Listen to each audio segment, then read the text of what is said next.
Hey there, Sean here. Today I'll be talking about kinematics, or to be more specific, projectile motion. So, what is kinematics? Kinematics is the study of motion of an object or body, but you don't care, you don't give a shit about what caused that motion. Okay? Then, what is projectile motion? It is the motion, obviously, of a body or object under the influence of gravity. But unlike free fall, for free fall, the object is going vertically downwards. But for projectile motion, it is it is being projected or being shot at an angle to the horizontal. So it could be like this.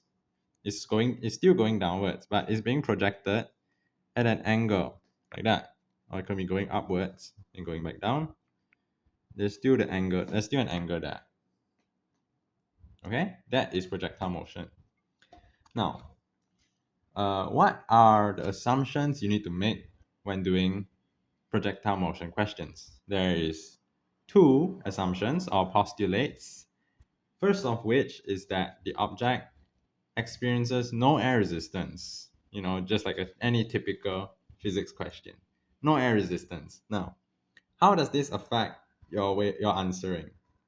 When there's no air resistance, it means that um, your object will not slow down as it travels through the air. I mean, it will accelerate downwards due to gravity, of course.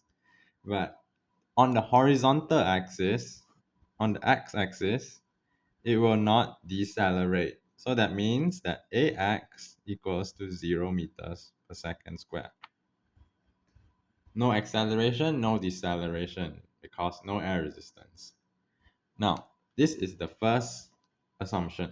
The second is that gravitational acceleration is constant.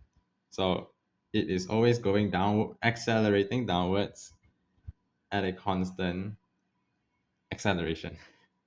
So ay or negative g equals to negative 9.81 meters per second squared. I'm using downward the sign convention where downwards is negative and upwards is positive. All right. Okay. Moving on.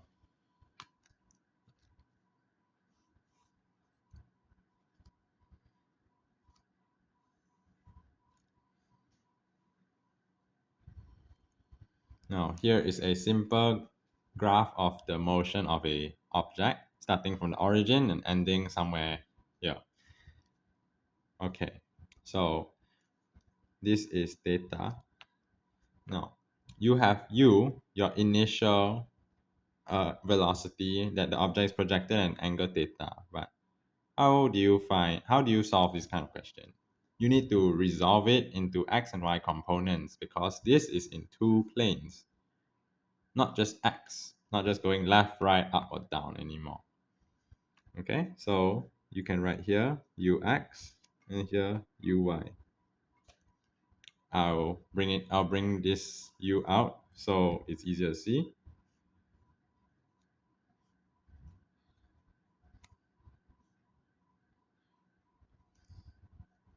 Theta will be here, just like that. If you look closely, you can make a triangle out of this, right? So let me do just that.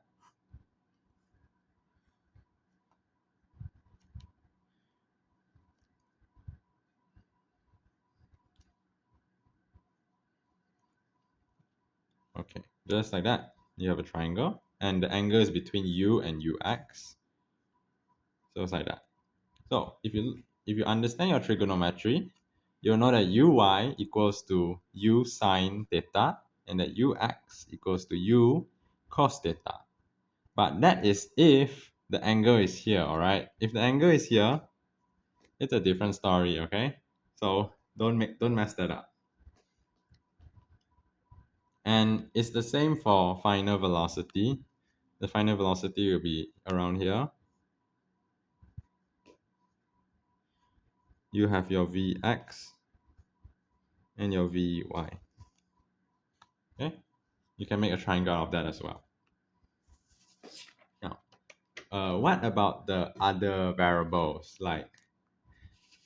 like displacement and time. Let me show you. Okay. Usually I will do a simple table representing x-axis and the y-axis.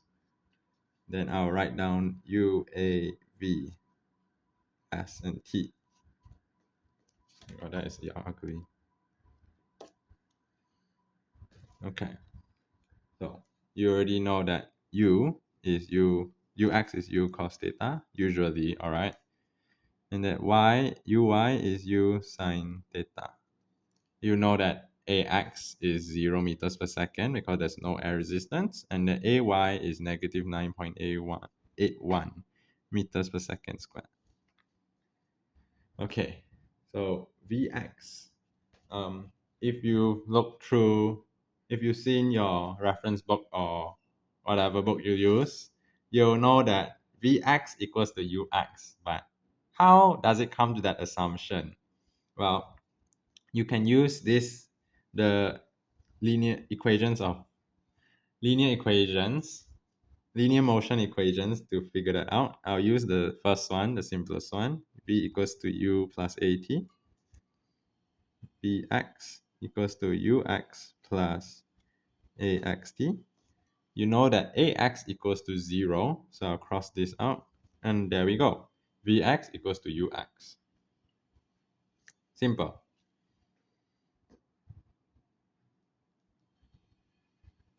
All right. Then what about Vy? Well, this one, you just substitute into one of the linear motion equations. So this is the simplest one. You'll usually use this lah. So Vy equals to Uy minus GT. It's not plus because Ay is negative G because it's moving downwards. Right. Okay. Now for S, displacement. What is the displacement on the horizontal axis x? Well, usually, all right, I'm going to say this again. Usually, you'll use the equation, the third linear motion equation, S equals to ut plus half at squared. Sx equals to uxt plus 1 over 2 axt squared. Again, ax equals to 0, so I cross this whole thing out. And you get that Sx equals to uxt. Damn, just like that. Then Sy, usually again, you'll use this equation. So you'll get that Sy equals to uyt minus 1 over 2 gt squared. Now, if you're wondering, why does t not have x or y on it, but the other variables do? That's because time is a scalar quantity. It has no direction. So whether it's on the horizontal or the vertical axis, it doesn't matter. It's always the same. All right. Hope I've cleared that if you were confused. Okay, and now the last one, time. So time, you can use this one. There's no usually what equation you use. You can use any of the 3 out of 4 linear motion equations as long as t is in there, you know? So yeah, nothing much I can say about that. Okay, now what do questions usually ask you about projectile motion? The simple ones lah, not application. Oh, this is too ugly.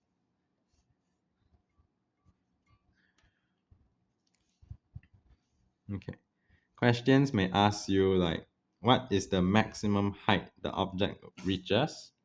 So if you remember your differentiation, at here, your differentiation of your displacement, I'll be talking about the y-axis, all right? Because the y-axis changes direction. The x-axis still moves in the same direction, which is this here. But for y-axis, it moves up, then it moves down. So dsy over dt equals to velocity on the y-axis, right? But At this point, if you remember in your differentiation, turning points, the differentiation equals to 0. So this means that at your maximum height, the velocity on the y-axis is 0. All right, simple. Okay. Now the next one is the range. What is a range? Is the how far an object goes when it touches back when sy becomes 0 again, 0 meters, not sx. All right, sx is the range, sy is how far sy is that it doesn't move, it lands at a point that is neither upwards or downwards from its original vertical position. So from here to here would be your sx or range. So you can use this equation uxt. You just need to find your time and your ux.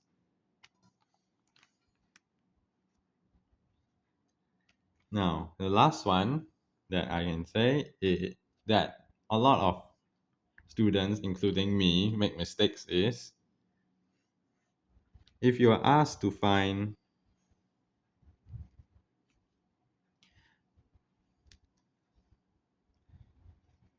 the distance that a projectile travels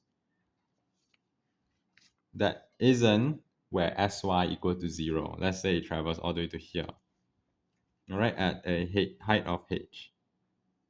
What is the distance here? To here to here. This is x. What's the distance?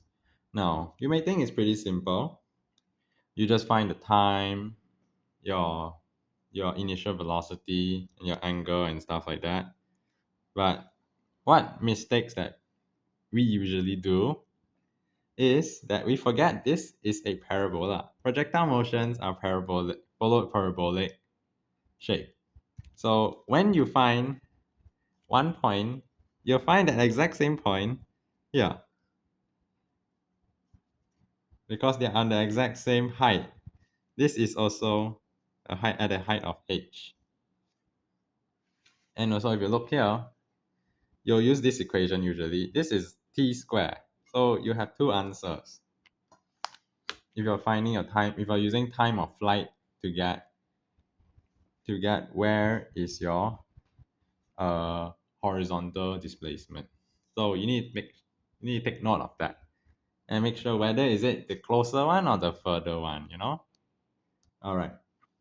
And yeah, that's all I have to talk about for projectile motion. Thank you for watching.